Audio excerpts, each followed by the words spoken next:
Assalamualaikum pemirsa Astana Ensiklopedia Islam Dunia. Pagi ini kami hadir kembali dengan serangkaian informasi untuk Anda.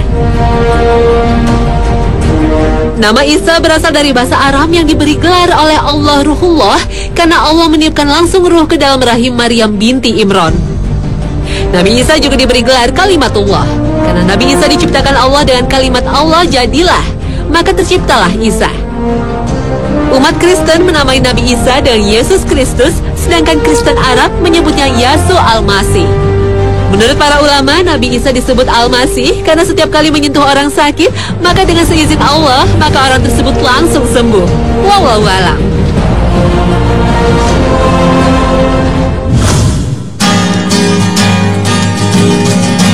Nabi Isa alaihissalam termasuk Nabi Ulul Azmi karena keteguhannya dalam berdakwah, melawan fitnah dan tipu daya kaum Bani Israel. Nabi Isa lahir dari seorang perempuan suci bernama Maryam. Sedangkan Maryam lahir dari keluarga Imran yang Allah abadikan namanya menjadi nama surat dalam Al-Quran. Allah berfirman, sesungguhnya Allah telah memilih Adam, Nuh, keluarga Ibrahim dan keluarga Imran melebihi segala umat pada masa mereka masing-masing. Saat Maryam masih dalam kandungan, istri Imran bernazar akan menyerahkan anaknya untuk menjadi hamba yang soleh dan berkhidmat di Baitul Maqdis. Setelah lahir, Maryam kemudian dipelihara dan diasuh oleh Nabi Zakaria yang merupakan pamannya. Siti Maryam tumbuh menjadi wanita yang setiap hari beribadah pada Allah. Setiap kali Nabi Zakaria menemuinya di mihrabnya, dia selalu mendapati berbagai makanan lezat di samping Maryam. Nabi Zakaria terheran-heran, dari manakah makanan itu? Tanya Nabi Zakaria. Seperti dikisahkan dalam surat Ali Imran, Maryam menjawab, makanan itu berasal dari sisi Allah. Sesungguhnya Allah memberi rezeki kepada siapa yang dikehendakinya tanpa hisab. Allah memilih Maryam sebagai wanita yang disucikan dan dilebihkan dari wanita lain di dunia pada masanya. Sampai suatu saat Allah memberi keajaiban lain. Maryam mengandung seorang laki-laki yang bernama Isa Al-Masih. Saat itu Allah mengutus malaikat Jibril yang menjelma sebagai seorang penjaga menemui Maryam di mihrabnya. Pergilah dari sini, sesungguhnya aku berlindung kepada Allah atas kejahatan yang akan terjadi dan aku takut kepadanya. Maryam membentak dan mengusir pemuda itu. Tapi pemuda itu memperkenalkan dirinya sebagai Jibril utusan Allah. Dalam Al-Quran diceritakan, dan ingatlah ketika malaikat berkata, hai Maryam, sesungguhnya Allah menggembirakan kamu dengan kelahiran seorang putra yang diciptakan dengan kalimat yang datang darinya, namanya Al-Masih, Isa putra Maryam. Seorang terkemuka di dunia dan di akhirat, dan termasuk orang-orang yang didekatkan kepada Allah. Maryam seorang perawan suci tidak pernah keluar mihrab. Bagaimana ia bisa mengandung, padahal ia tidak memiliki suami? Tapi tidak ada yang mustahil bagi Allah. Allah ingin menunjukkan kekuasaannya. Tapi bagi kaum kafir, inilah saatnya untuk menghina keluarga Zakaria dan Maryam. Saat kandungan menginjak usia 8 bulan, Maryam hijrah ke Mesir untuk menghindari kejahatan kaum kafir. Allah mempermudah proses kelahiran Isa bin Maryam. Saat Maryam kembali kepada kaumnya dengan membawa bayi, kaum kafir kembali bertanya dengan mengejeknya. Dan Maryam pun berkata, silakan untuk bertanya kepada sang bayi. Allah kembali menunjukkan kekuasaannya yang membuat kaum kafir terheran-heran. Dan berkatalah Isa yang masih bayi seperti digambarkan dalam surat Maryam. Sesungguhnya aku adalah hamba Allah. Dia memberi Alkitab dan menjadikan seorang nabi, dan dia menjadikan aku seorang yang diberkati di mana saja aku berada, dan dia memerintahkan kepadaku untuk mendirikan sholat dan menunaikan zakat selama aku hidup. Bersama Nabi Isa, Maryam tinggal di sebuah desa bernama An-Nashirah hingga beliau beranjak dewasa. Pada usia 30 tahun, Nabi Isa bermimpi menerima wahyu. Sejak itulah Nabi Isa berpisah dengan ibunya untuk berdakwah kepada kaum Bani Israel yang sudah menyimpang dan membangkang kepada Tuhannya.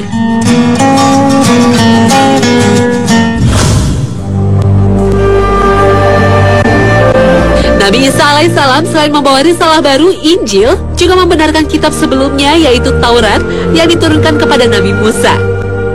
Allah berfirman dalam surat Ali Imran,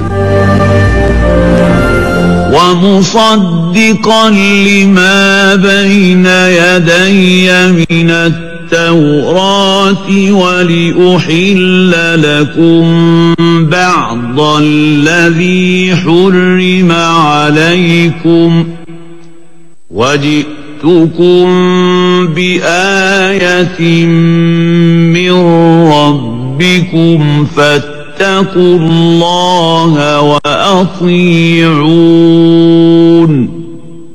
إن الله ربي وربكم فاعبدوه هذا صراط مستقيم. Dan sesungguhnya aku datang kepadamu untuk membenarkan Taurat yang datang sebelumku, dan untuk menghalalkan bagimu sebagian yang telah diharamkan untukmu, dan aku datang kepadamu dengan membawa suatu tanda mukjizat dari Tuhanmu. Karena itu bertakwalah kepada Allah dan taatlah kepadaku. Sesungguhnya Allah Tuhanku dan Tuhanmu. Karena itu sembahlah Dia. Inilah jalan yang lurus. Inilah ajaran yang Allah turunkan kepada Nabi Isa alaihissalam yang disertai berbagai mukjizat untuk meyakinkan kaum Bani Israel seperti yang diceritakan dalam surat Ali Imran. Selain bisa bicara pada saat masih bayi, Nabi Isa juga bisa menghidupkan burung yang terbuat dari tanah, menyembuhkan orang yang buta sejak lahir, dan orang yang berpenyakit sopak, serta mendapat makanan yang turun dari langit, dan menghidupkan orang yang mati. Subhanallah, Maha Suci Allah.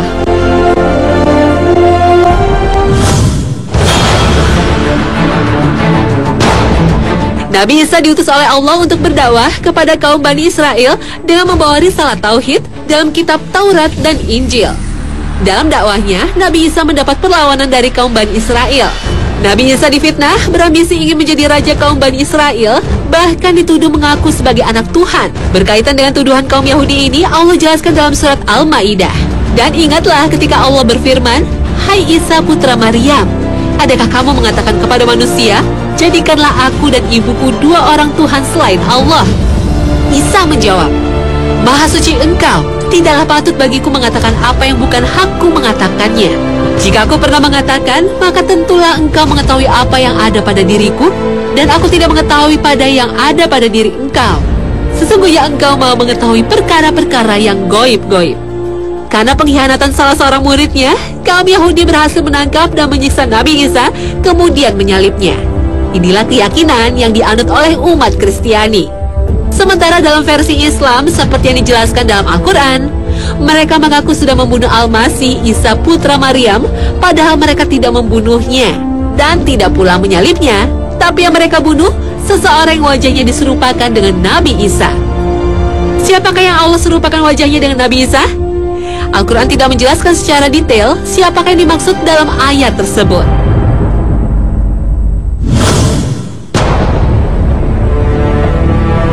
Kisah penyaliban Nabi Isa menjadi tradisi yang banyak dirayakan, antara lain oleh umat Kristen Filipina.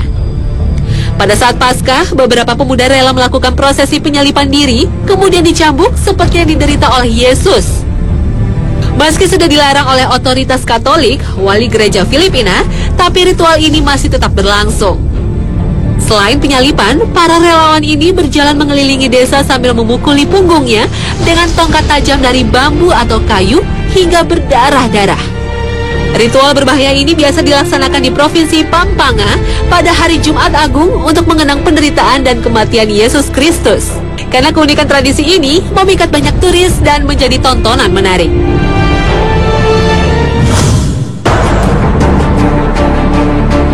Kisah penyaliban dan kematian Yesus Kristus banyak ditemukan dalam kitab Perjanjian Baru.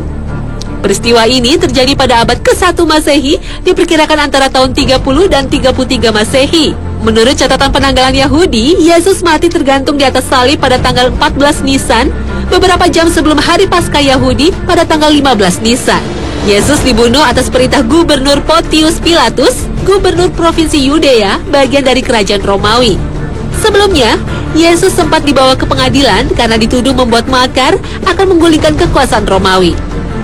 Namun, semua tuduhan itu tak terbukti. Namun, kaum Yahudi terus mendesak Raja Romawi untuk menjatuhi hukuman mati kepada Yesus karena dituduh mengaku sebagai anak Tuhan. Selama di pengadilan, Yesus disiksa oleh para prajurit Romawi. Mereka menganyam sebuah mahkota duri dan menaruhnya di atas kepala Yesus. Yesus kemudian dibawa ke sebuah bukit keluar benteng kota Yerusalem yang disebut tempat tengkorak atau Golgota.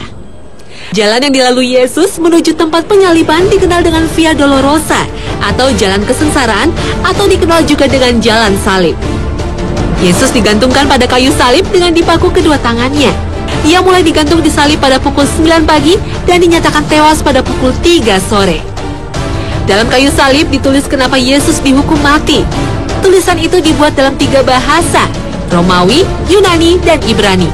Dalam catatan Matius, tulisan itu berbunyi, "Inilah Yesus Raja orang Yahudi." Sedangkan catatan Yohanes, "Yesus orang Nazaret, Raja orang Yahudi." Untuk memastikan Yesus mati, seorang prajurit Romawi menikam lambung Yesus dengan tombak. Benarkah Yesus mati disalib?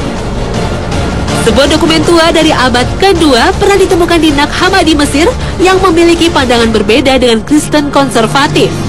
Dokumen yang disebut Apokalipsis Petrus ini menyebutkan Yesus tidak mati disalib.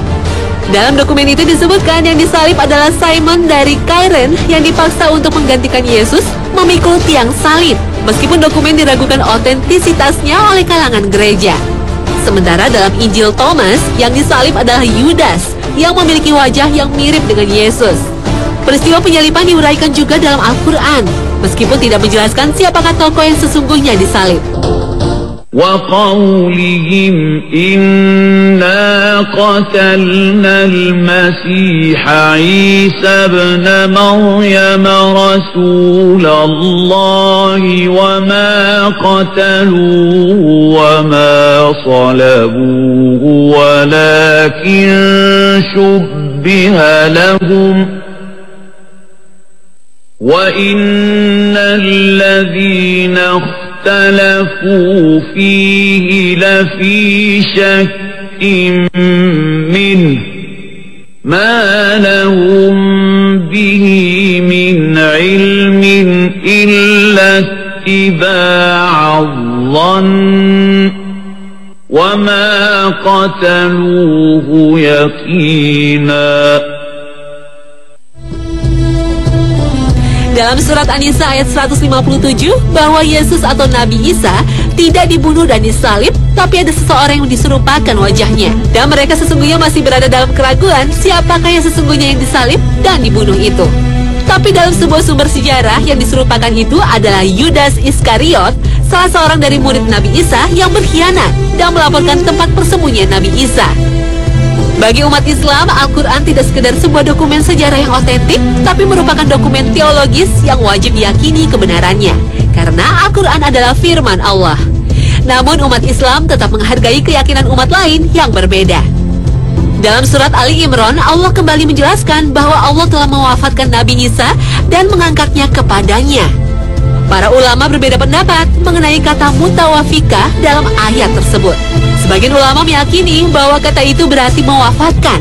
Artinya Nabi Isa telah wafat secara wajar, bukan disalib.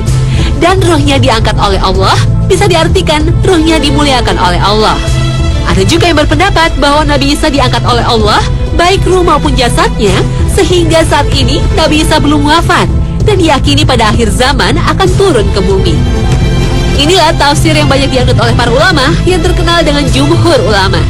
Dalam tafsir Al-Azhar karya Buya Hamka, perbedaan tafsir para ulama ini mengenai wafatnya Nabi Isa tidak menyebabkan rusaknya akidah Islam.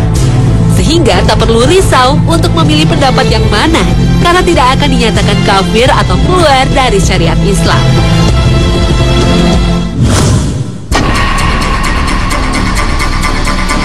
Trinitas adalah doktrin pokok ajaran Kristen yang meyakini bahwa Allah yang transenden dan tak terjangkau melepaskan dirinya pada diri Yesus dan Roh Kudus, sehingga Yesus dianggap sebagai anak Tuhan. Pada Kredo Nikea yang dibuat pada tahun 325 Masehi, belum dikenal doktrin Trinitas karena baru Yesus yang dianggap anak Tuhan. Roh Kudus dianggap sebagai Tuhan ditetapkan pada Konsili Nikea, Konstantinopel pada tahun 381 Masehi. Namun Konsili Nikea menyebabkan terpecahnya gereja Barat dan Timur. Gereja Timur menolak pernyataan bahwa Roh Kudus diturunkan dari Allah Bapa dan Anak, melainkan hanya dari Allah Bapa. Sehingga gereja Timur memisahkan diri dari gereja Katolik Roma dan mendirikan gereja Ortodoks Yunani. Tidak hanya soal keyakinan terhadap Roh Kudus, juga tradisi yang diterapkan berbeda. Misalnya para pemimpin gereja yang disebut bishop dibolehkan untuk menikah. Sebagaimana aliran Kristen Protestan yang dipelopori oleh Martin Luther karena menolak dominasi Paus. Doktrin Trinitas sebenarnya mendapat penolakan dari kalangan umat Kristiani sendiri yang ingin mempertahankan ajaran monoteisme dan menganggap Yesus itu sebagai nabi seperti yang ditulis dalam Injil. Penolakan antara lain yang dipelopori oleh Arius. Namun kelompok pendukung Arius ini dikejar dan disiksa karena tidak sehaluan dengan doktrin Paus yang didukung penguasa Romawi. Beberapa tokoh Kristen yang mempertahankan ajaran monoteisme hidupnya berakhir dengan mengenaskan. Uskup Photius tewas dibunuh. Kemudian Uskup Irenicus yang menggantikan posisinya juga berakhir dengan dibunuh.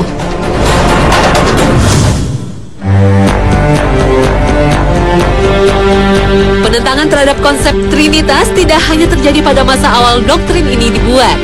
Pada saat ini, aliran Kristen Unitarian juga tetap mempertahankan basis keimanan yang dibawa Nabi Ibrahim. Di Indonesia, aliran ini menamakan dirinya Kristen Tauhid. Menurut aliran ini, Allah tidak mungkin inkonsisten menurunkan ajaran keimanannya. Seluruh nabi setelah Nabi Ibrahim, termasuk Yesus, pasti akan mengajarkan konsep monoteisme. Apalagi dalam Injil, baik yang ditulis Matius, Markus, Lukas, dan Yohanes, tidak ada satupun ayat yang menyatakan secara eksplisit bahwa Yesus mengaku Tuhan. Dalam Injil Yohanes disebutkan Bapa dan Aku menjadi satu, sehingga Yesus dianggap Tuhan. Menurut aliran Kristen Unitarian, merupakan tafsir metafora yang berlebihan. Karena Allah itu kekal, absolut, dan imaterial, dan tidak mungkin berwujud material yang menjelma pada Yesus. Di Perancis, ajaran Kristen Unitarian berkembang pesat, terutama ketika para arkeolog, teolog, dan sejarawan mulai menyelidiki manuskrip-manuskrip kuno. Manuskrip ini tak mengindikasikan adanya ajaran Trinitas dan penebusan dosa. Manuskrip kuno Alkitab, Injil Barnabas, juga memiliki versi berbeda dengan Injil lainnya. Dalam Injil ini, Yesus tidak disalib. Bahkan diceritakan pula berita kedatangan seorang nabi setelah Yesus, yaitu Nabi Muhammad SAW. Injil Barnabas yang ditemukan pemerintahan Turki ini ditulis dengan tinta emas, menggunakan bahasa Aramaik, dan sudah berusia 1.500 tahun. Injil Barnabas sudah disimpan pemerintah Turki selama 12 tahun. Dan untuk mengungkap kontroversi Injil Barnabas, Paus Benediktus XVI telah membuat permintaan resmi kepada pemerintah Turki untuk mengungkap rahasia Alkitab kuno ini. Namun banyak meragukan otentisitas Injil Barnabas karena Injil ini ditulis pada abad ke-5 Masehi, jauh setelah era Yesus.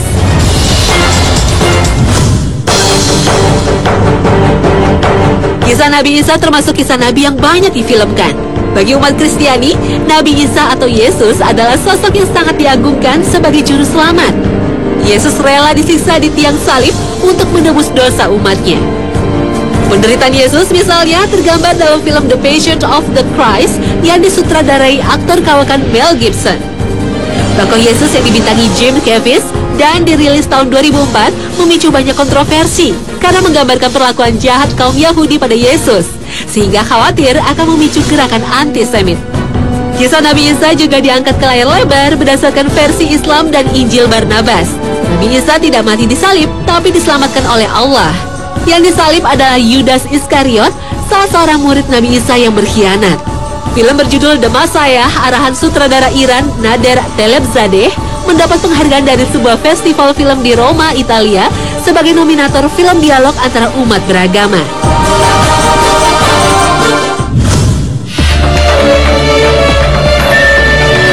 Dalam keyakinan umat Islam, Nabi Isa akan kembali turun ke bumi pada akhir zaman. Rasulullah bersabda, tidak akan terjadi kiamat sehingga turun kepada kalian Ibnu Maryam sebagai hakim yang adil. Ia mematahkan salib, membunuh babi, menghentikan jizyah, dan melimpahkan harta sehingga tidak ada seorang pun yang mau menerima pemberian harta. Tapi sebelum kedatangan Nabi Isa, dunia dipenuhi oleh kezaliman, kesengsaraan, dan peperangan besar yang melibatkan seluruh penduduk dunia. Setelah itu muncullah Imam Mahdi yang berperang melawan Dajjal. Saat dunia dalam kekacauan dan peperangan inilah Nabi Isa turun ke bumi untuk bergabung bersama Imam Mahdi menumpas Dajjal dan memerangi kaum Yahudi. Seperti dijelaskan dalam berbagai hadis Nabi, pertama kali yang dilakukan Nabi Isa setelah turun dari langit adalah menunaikan sholat berjamaah dengan Imam Mahdi. "Kemarilah dan imamilah salat kami," kata Imam Mahdi.